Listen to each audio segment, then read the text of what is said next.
महिला दिनाच्या शुभेच्छा आपण देतोय, परंतु एका सर्वात मोठ्या महिलेचा विसर पडून देतोय आपण. त्या व्यक्तीला विसरतोय. खरं तर महिला दिन हा दिन खरं तर जिजाऊ साहेबांच्या नावाने हा खरं तर ओळखला गेला पाहिजे.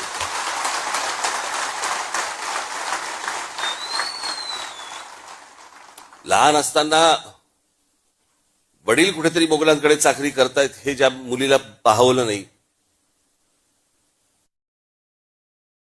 लग्न झाल्यानंतर आपला पती कोणाकडे तरी मोगलांकडे आहे हे ज्या मुलीला स्त्रीला पाहवलं नाही, जिने आपल्या पतीला बंड करायला लावलं, तिच्या मनात सुरुवातीपासून स्वराज्य नावाची गोष्ट ज्या महिलेच्या मातेच्या मनामध्ये होती,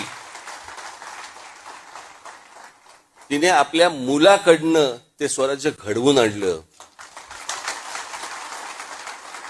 परंतु या सगळ्या इतिहासाच्या मागे एका स्त्रीचं मन होतं, एका महिलेचं मन होतं. ते आपण विसरतो.